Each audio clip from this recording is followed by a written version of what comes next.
ማንኛውን ሄድ ይወቅ እንደዚህ ይወቅ ነው ዳር ነው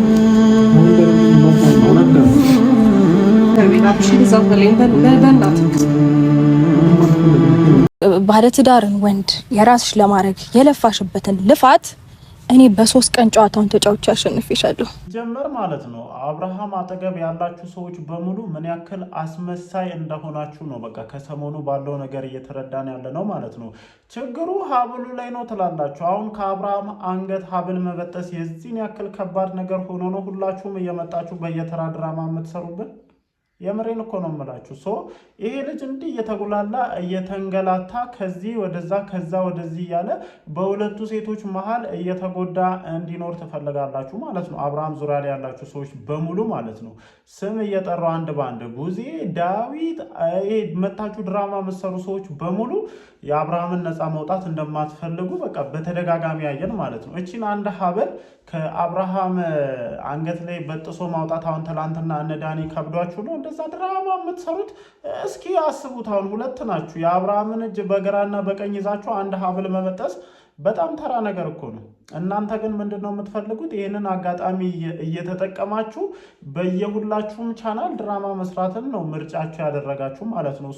በዚህ ነገር ዙሪያ ምን አይነት ነገሮች እንደተፈጠሩ እናንተ የሚጠፋችሁ አይመስለኝም እና እያስመሰላችሁ ነው። በጣም ነው የምታስመስሉት። በአብርሃምም በሁሉም ዙሪያ ያላችሁ ሰዎች በጣም ታስመስላላችሁ። የምሬ ነው የምላችሁ። በቃ የራሳችሁን ጥቅም ብቻ ታርጌት አድርጋችሁ የምትንቀሳቀሱ ሰዎች እንደሆናችሁ ነው እንደኔ እየተረዱ ያሉት ማለት ነው።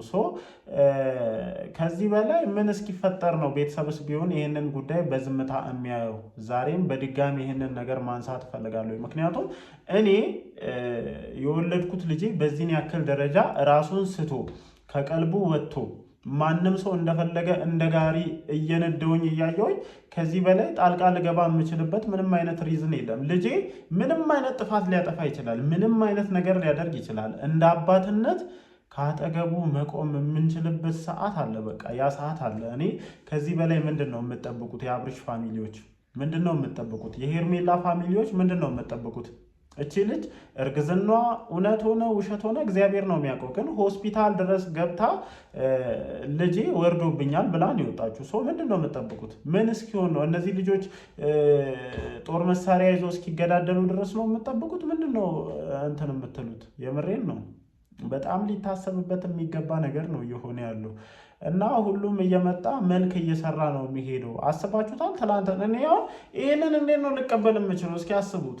ዳኒም ቢኒም በግራና በቀኝ ቆሞ አብርሃም እንዲህ ስለያዘ ብቻ ሀብሉ መበጠስ አቅቷቸው ሙድ ሲይዙ ማለት ነው። ጭራሽ የማይመስልና የማያስኬድ ነገር ነው። አንዳንድ ጊዜ የምናየውን ነገር እኛ እኮ ተመልካች ነን። ከተመልካችነትም ባሻገር የሚደርሱን አንዳንድ ነገሮች አሉና እዚህ ጋር ደግሞ የምናየው ነገር ላይ መተን ሀሳባችንን መስጠት አለብን። እኔ የምሬ ነው። በጣም እየገረመኝ ስለሆነ ነው። ከዛሬ ነገ አንድ ነቃ ያለ ሰው መጥቶ ይህንን ልጅ ከዚህ ድንዛዜ ያነቀዋል ብለን ስንጠብቅ ወፍ የለም።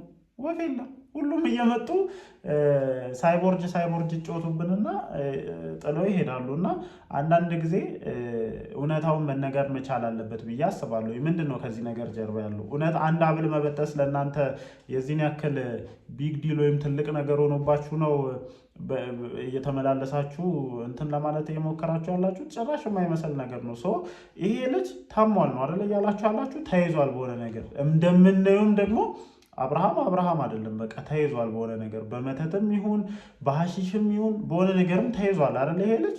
ይሄ ልጅ ነፃ መውጣት አለበት እንደ ማንኛውም ሰብአዊ ሰው ማለት ነው። እኔ የአብርሃም የቅርቡ ሰው ስለሆንኩኝ አይደለም፣ ወይም ደግሞ ወንድሙ ስለሆንኩ አይደለም፣ ወይ ደግሞ ሰንበዲ ስለሆንኩ አይደለም። በቃ ሰብአዊነት ስለሚሰማኝ ብቻ ሄጄ ይሄንን ልጅ ነፃ ማውጣት መቻል አለብኝ አይደለ? ታርጌታችሁ ሀብሉ ነው። አብርሃም እንዲህ የሆነበት ያለ ምክንያት ይሄ ነው። ከአብርሃም አንገት ላይ እናንተ ጋር መንፈሱ መጥቶ እጃችሁን እያዛችሁ ነው እንዴ? ወደ አንገት የምሬን እኮ ነው እንዴ? እጃቸውን እያዘባቸው ነው። እሺ ወደ እንትኑ እንዳይጠጉ። እኔ ለማንኛውም ይኸውልሽ ሄርሜላን ብትሆኚ ማለት ነው ይሄን ልጅ ትወጂዋለሽ አይደለ? እንግዲህ የወደፊት ባሌ ነው ብለሽ ቀለበት አስረሽለታል። ከማንም በላይ ስለዚህ ልጅ ጉዳይ አሁን ላይ ሊመለከትሽ የሚችለው አንቺን ነው። ዋጋ እየከፈልሽ እንደሆነ እናውቃለን። ግን ይህንን ልጅ ለጻ የምታወጪበት መንገድ ምንድን ነው? አንገቱ ላይ ያለውን ሀብል መበጠስ ወይም ማስበጠስ ነው አይደለም? ቀላል ተራ ነገር እኮ ነው። ሲምፕል ነገር ነው። እንደፈለጉ ይዘውት ይወጣሉ። እንደፈለጋችሁ ታገኙታላችሁ፣ ታወሩታላችሁ። እሱን እንደዚህ ባትቀፍሽበት ሀብሉን መበጠስ ትችላለች። በጣም ተራ ነገር ነው ነው ሀብሉ እንዳይበጠስ ተደርጎ ነው ከመተቱ ጋር አንድ ላይ የተሰራው። እኔ እኮ ግራ ገባኝ ወገን። ኧረ ንገሩኝ፣ ምንድን ነው ያለው ከዚህ ሀብል? አንድ ሀብል መበጠስ አቅቷቸው እኮ እግዚአብሔርን ኑሮ እንዳደረጉት እኮ ምንድን ነው የሚባለው ማለት ነው። እኔ ትንሽ ግራ ስለገባኝ በዚህ ጉዳይ ላይ እኔም የመሰለኝን ሀሳብ ልስጥ፣ እናንተስ ምን ትላላችሁ የሚለውን ነገር ለማውራት ያክል ነው እንደኔ የመጣሁት ማለት ነው። ለማንኛውም እንዴት ናችሁ የኔ ቤተሰቦች? ደህና ናችሁ ወይ? አለን፣ እግዚአብሔር የተመሰገነ ይሁን። ያው እንዳያችሁት ነው ሀብል መበጠስ ከባድ ነገር ሆኖባቸው ይሄ ልጅ እየተጎላላ ነው። ያው የምናየውን አይደለም የምናወራው፣ ይሄ ልጅ እየተጎላላ ነው። ስለዚህ ሄርሜላ ከማንም እና ከምንም ነገር በላይ አንቺን ይመለከትሻል። ዋጋ እየከፈልሽ ያለሽው፣ እየተሯሯጥሽ ያለሽው ይህን ልጅ የኔ አደርጓለሁ ብለሽ ነው አይደል? ከዛ በመቀጠል ደግሞ ከማንም በላይ ይመለከተናል ብላችሁ የዚህ ልጅ ህይወት እንደፈለጋችሁ ስትዘውሩ የነበራችሁ ዴቭና ቡዜ ይህንን ነገር የማድረግ ትልቅ ኃላፊነት እንዳለባችሁ ነው የማስበው። ወንድማችን ነው ብላችሁ አይደለ?